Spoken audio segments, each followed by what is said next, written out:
Hello students, welcome to Physics Pep Talk. ಈ ವಿಡಿಯೋದಲ್ಲಿ ನಾವು limitations of Ohm's law ಬಗ್ಗೆ ತಿಳ್ಕೊಳ್ಳೋಣ. What does the Ohm's law states? Ohm's law states that the current I that is flowing through any conductor is directly proportional to the potential difference across the ends of the conductor, provided the physical conditions like temperature and pressure should remain constant. Temperature pressure na ನಾನು ಎಲ್ಲಿವರೆಗೂ constant ಆಗಿ ಇಟ್ಕೊಂಡಿರ್ತೀನೋ ಆ ಕಂಡಕ್ಟರ್ದು ಅಲ್ಲಿವರೆಗೂ I will be proportional to V. ನಾನು ಇವಾಗ ಒಂದು ಕಂಡಕ್ಟರ್ನ consider ಮಾಡ್ತೀನಿ. Let me call this as a conductor of certain length. ಇದನ್ನು ನಾನು ಒಂದು ಬ್ಯಾಟ್ರಿಗೆ ಕನೆಕ್ಟ್ ಮಾಡ್ತೀನಿ, ಆದರೆ ಅದು ಮಾಮೂಲಿ ಬ್ಯಾಟ್ರಿ ಅಲ್ಲ, variable voltage source. Variable voltage source ಅಂದರೆ ಏನೂ ಅಲ್ಲ, ನಾನಿದ್ರ ವೋಲ್ಟೇಜ್ನ ಇಂಕ್ರೀಸು ಅಥವಾ ಡಿಕ್ರೀಸು ಎರಡನ್ನೂ ಮಾಡ್ಬೋದು. Initially if I keep the voltage to V, the current will be I.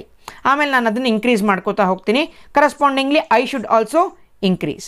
If I plot a graph of V versus I for a conducting material, ಹೆಂಗಿರಬೇಕದು?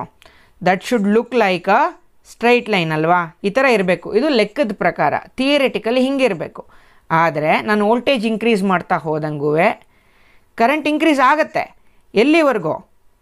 ಸ್ವಲ್ಪ ಹೊತ್ತು ಹಿಂಗಾಗುತ್ತೆ ಇಂಕ್ರೀಸು, ಆಮೇಲೆ ಬರೀ ವೋಲ್ಟೇಜ್ ಮಾತ್ರ ಇಂಕ್ರೀಸ್ ಆಗ್ತಾನೆ ಹೋಗ್ತದೆ. ನೋಡಿ ಈ ಪಾಯಿಂಟಲ್ಲಿ ಕರೆಂಟ್ ಇಲ್ಲಿಂದ ಮುಂದೆ ಕರೆಂಟ್ ಇಂಕ್ರೀಸ್ ಆಗ್ತಾನೇ ಇಲ್ಲ. ಇದು ಥಿಯರಿಟಿಕಲ್, ಇದು ಥಿಯರಿಟಿಕಲ್ಲು, ಇದು ಆ್ಯಕ್ಚುಯಲ್ ವ್ಯಾಲ್ಯೂ. ಇಲ್ಲಿ ನೋಡಿ ವೋಲ್ಟೇಜ್ ಮಾತ್ರ ಇಂಕ್ರೀಸ್ ಆಗ್ತದೆ. ಹಾಗಾದ್ರೆ ನಾನು ಅಪ್ಲೈ ಮಾಡಿದ ವೋಲ್ಟೇಜ್ ಎಲ್ಲ ಬರೀ ವೋಲ್ಟೇಜೇ ಇಂಕ್ರೀಸ್ ಆದರೆ ಕರೆಂಟೇ ಇಂಕ್ರೀಸ್ ಆಗ್ತಾ ಇಲ್ಲ. ಕರೆಂಟ್ ಇಂಕ್ರೀಸ್ ಆಗಲೇಬೇಕು ತಾನೇ ಓಮ್ಸ್ ಲಾ ಪ್ರಕಾರ. ಹಾಗಾದರೆ ನಾನು ಅಪ್ಲೈ ಮಾಡಿದ ವೋಲ್ಟೇಜ್ ಎಲ್ಲ ಏನಾಗ್ತದೆ? ಈ ಕಂಡಕ್ಟರ್ ಏನಿತ್ತಲ್ಲ, that will start getting heated up and that heat will be dissipated to the surroundings. ಅಲ್ಲಿ ವೇಸ್ಟ್ ಆಗ್ತದೆ ಎನರ್ಜಿ. ಹಾಗಾದರೆ ಥಿಯರಿಟಿಕಲಿ ಏನು I V is directly proportional to V ಪ್ರಾಪರ್ಟಿನ ಯಾವ್ಯಾವ ಡಿವೈಸಸ್ಸು ಇದನ್ನು ಒಬೇ ಮಾಡುತ್ತಲ್ಲ, those devices are called as ohmic devices. Ohmic devices ಅಂದರೆ ಏನು? The devices which obeys Ohm's law are called as ohmic devices. Best example metals, ಆಯಿತಾ? The devices which doesn't obey ohm's ಲಾ, ನೋಡಿ ಇದು ಒಬೇ ಮಾಡ್ತಾನೇ ಇಲ್ಲ Ohm's ಲಾನ. Voltage ಮಾತ್ರ increase ಆಗ್ತದೆ, current increase ಆಗಲೇ ಇಲ್ಲ. ಕರೆಂಟ್ ನೋಡಿ, ಕರೆಂಟ್ ಅಲ್ಲೇ ಇದೆ, ಇಲ್ಲಿಂದ ಮುಂದೆ ಕರೆಂಟ್ ಏನು ಇಂಕ್ರೀಸ್ ಆಗೇ ಇಲ್ಲ. Such devices are called as non ohmic devices. ಏನು ನಾನ್ ಓಮಿಕ್ ಡಿವೈಸಸ್ ಅಂದರೆ materials which doesn't obey ohm's law are called as non ohmic devices. Best example semi conductors. So ಇದು ಫಸ್ಟ್ ಪಾಯಿಂಟ್ ಆಯಿತು. Second point, current voltage relationship varies with change in polarity of applied potential difference. ಇದಕ್ಕೆ example diode ಅಂತ ಬರೆದುಬಿಟ್ಟಿದ್ದೀನಿ already. Diode is made out of a semiconducting material. So diode ಬಗ್ಗೆ ಡೀಟೇಲಾಗಿ ಮುಂದೆ discuss ಮಾಡೋಣ, ಆದರೆ ಒಂದು ಬೇಸಿಕ್ ಎಕ್ಸಾಂಪಲ್ ಕೊಟ್ಟಿರ್ತೀನಿ.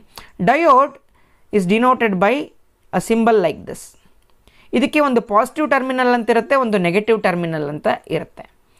ಇದಕ್ಕೆ ಪೊಲ್ಯಾರಿಟಿ ಇರುತ್ತೆ ಡಯೋಡ್ಗೆ, but it is similar to that of a battery. ಬ್ಯಾಟ್ರಿಗೂ ಒಂದು ಪಾಸಿಟಿವ್ ಟರ್ಮಿನಲ್ಲು ಒಂದು ನೆಗೆಟಿವ್ ಟರ್ಮಿನಲ್ ಇತ್ತಲ್ಲ, ಆದರೆ diode is a passive device, active device ಅಲ್ಲ. If I connect this diode to a battery like this, see positive terminal of the battery is connected to the positive terminal of the diode. Negative terminal of the battery is connected to the negative side of the diode. And now if I plot a graph of V versus I will consider like this. ನಾನು ವಿನ positive X ಡೈರೆಕ್ಷನಲ್ಲಿ ತೊಗೊಂಡಿದ್ದೀನಿ, ಐನ positive Y ಡೈರೆಕ್ಷನಲ್ಲಿ ತೊಗೊಂಡಿದ್ದೀನಿ ಅಂತ ಅಂದ್ಕೊಳ್ಳಿ. Graph ಹೆಂಗಿರುತ್ತೆ ಅಂದರೆ the graph will look something like this, ಆಯಿತಾ?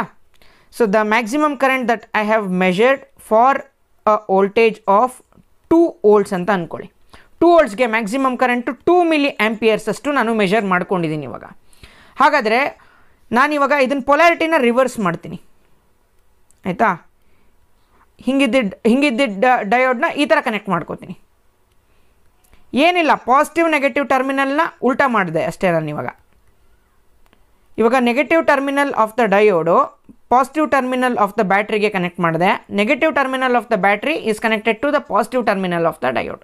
ಲೆಕ್ಕದ ಪ್ರಕಾರ ಇವಾಗ -2 volts if I apply for that diode, then the current should be -2 milliamperes ಅಲ್ವಾ? ಕರೆಕ್ಟ್, ಅದು ಲೆಕ್ಕದ ಪ್ರಕಾರ. ಯಾಕೆಂದರೆ V is directly proportional to I. Ohm's law obey ಮಾಡಬೇಕಾಗಿತ್ತಲ್ವ ಇದು. ಆದರೆ ಇಲ್ಲಿ ಏನಾಗುತ್ತೆ ಅಂತ ಹೇಳಿದ್ರೆ So negative x-axis ಅಲ್ಲಿ I will consider voltage and negative y-axis I will consider the current. It will be just like this. The maximum current that I am measuring for the reverse voltage of minus 2 volts will be 2 microamps ಅಂತ ಅನ್ಕೊಳ್ಳಿ. So positive 2 volts ಗೆ the maximum current was 2 milliamperes. The negative ಅದೇ ನಾನೇನು ಡಿವೈಸ್ನ ಚೇಂಜೇ ಮಾಡಲಿಲ್ಲ, device ಹಾಗೆ ಇದೆ, ಅದರ polarity change ಮಾಡಿದೆ ಅಷ್ಟೇ, ಪಾಸಿಟಿವ್ ನೆಗೆಟಿವ್ನ ಉಲ್ಟಾ ಮಾಡಿದೆ. ಆವಾಗ ನನಗೆ -2 ವೋಲ್ಟ್ಸೇ ಅಪ್ಲೈ ಮಾಡಿದ್ರೆ the current that I was measuring will be 2 microamps. ಮಿಲಿಗೂ ಮೈಕ್ರೋಗೂ ಎಷ್ಟು ವ್ಯತ್ಯಾಸ ಇದೆ, 1000 ಪಟ್ಟು ಕಡಿಮೆ ಕರೆಂಟ್ ಹರಿತದೆ ಇವಾಗ. So this is also a limitation of ohm's law. Third point, relation between V and I is not unique. ಏನು ಹಿಂಗಂದರೆ ಅದಕ್ಕೊಂದು ಎಕ್ಸಾಂಪಲ್ಲು ತೊಗೊಂಡಿದ್ದೀನಿ. ಗ್ಯಾಲಿಯಮ್ ಆರ್ಸನೈಡ್ ಅಂತ ಒಂದು ಮೆಟೀರಿಯಲ್ನ ತೊಗೊಳ್ತೀನಿ and if I plot a graph of V versus I for such material, ಇದನ್ನೇ current I ಅಂತ ತಗೊಳ್ತೀನಿ, ಇದನ್ನು ವೋಲ್ಟೇಜ್ ವಿ ಅಂತ ತಗೊಳ್ತೀನಿ, ಆಯಿತಾ. So the graph would look like something like this.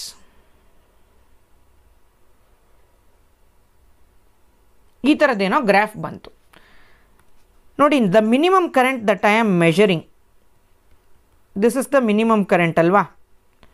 ಆದರೆ ನೋಡಿ ಈ ಮಿನಿಮಮ್ ವ್ಯಾಲ್ಯೂ ನನಗೆ 2 ವೋಲ್ಟೇಜ್ ಪಾಯಿಂಟಲ್ಲಿ ಸಿಗ್ತಾ ಇದೆ, correct. Maximum value of current ಒಂದೇ ವ್ಯಾಲ್ಯೂ ಆಫ್ ವೋಲ್ಟೇಜ್ಗೆ ಸಿಕ್ಕಿದೆ. This is the maximum current that I have measured ಅಲ್ವಾ. ಮ್ಯಾಕ್ಸಿಮಮ್ ಕರೆಂಟ್ನ ಸಮಥಿಂಗ್ 2 ಆ್ಯಂಪ್ಸ್ ಅಂತ ಅಂದ್ಕೊಳ್ಳಿ. The minimum current that I have measured is around 1 volt, ಇನ್ನೊಂದು ಅರೌಂಡ್ 3 ವೋಲ್ಟ್ ಅಂತ ಅಂದ್ಕೊಳ್ಳಿ, ಆಯಿತಾ. ನೋಡಿ ಬೇರೆ ಬೇರೆ ವ್ಯಾಲ್ಯೂ ಆಫ್ ವೋಲ್ಟೇಜ್ಗೆ same value of current I am measuring. So ohm's law ಪ್ರಕಾರ V should be directly proportional to I ಅಲ್ವಾ, ಅಥವಾ I is directly proportional to V, ಎರಡು ಥರನೂ ಆಗುತ್ತೆ. ಆದರೆ ಇಲ್ಲಿ ನೋಡಿ ನಾನು ವೋಲ್ಟೇಜ್ ಇನ್ಕ್ರೀಸ್ ಮಾಡ್ದಂಗೆ ಕರೆಂಟ್ ರೆಡ್ಯೂಸ್ ಆಗ್ತಾ ಇದೆ. In such cases also ohm's law is not valid and such devices are called as non-ohmic devices as discussed earlier. Next, resistivity of various materials. ಬೇರೆ ಬೇರೆ ಮೆಟೀರಿಯಲ್ಗೆ ರೆಸಿಸ್ಟಿವಿಟಿ ಮೇಲ್ಗಡೆ ಯಾವ್ಯಾವ ಥರ ಕ್ಲಾಸಿಫಿಕೇಷನ್ ಮಾಡಿದ್ದಾರೆ ಅಂತ.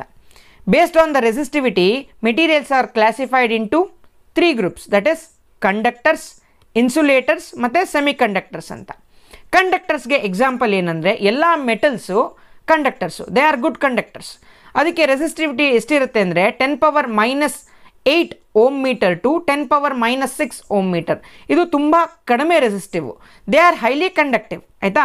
ಇನ್ಸುಲೇಟರ್ಸ್ಗೆ ಎಷ್ಟಿರುತ್ತೆ ರೆಸಿಸ್ಟಿವಿಟಿ ಅಂದರೆ ಕಂಡಕ್ಟರ್ಸ್ಗಿಂತ 10⁻18 times more that of the conductors. Resistivity ಅಷ್ಟು ಜಾಸ್ತಿ ಇರುತ್ತೆ ಇದಕ್ಕೆ ಇನ್ಸುಲೇಟರ್ಸ್ಗೆ. Best example for insulators are ceramic, rubber, plastic, wood, glass etcetera.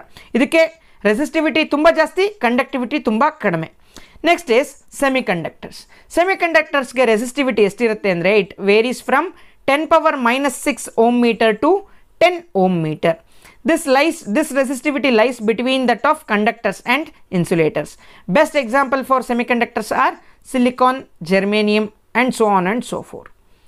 So ಈ ವಿಡಿಯೋಗೆ ಇಷ್ಟೇ ಕಂಡ್ರೋ. ನನ್ನ ಎಫರ್ಟ್ ನಿಮಗೆ ಇಷ್ಟ ಆದಲ್ಲಿ please do like, share, comment and subscribe. ನಾನು ನಿಮ್ಮನ್ನು ಮುಂದಿನ ವಿಡಿಯೋದಲ್ಲಿ ಭೇಟಿ ಮಾಡ್ತೀನಿ. This is your teacher Nagabharana signing off with a smile. Bye.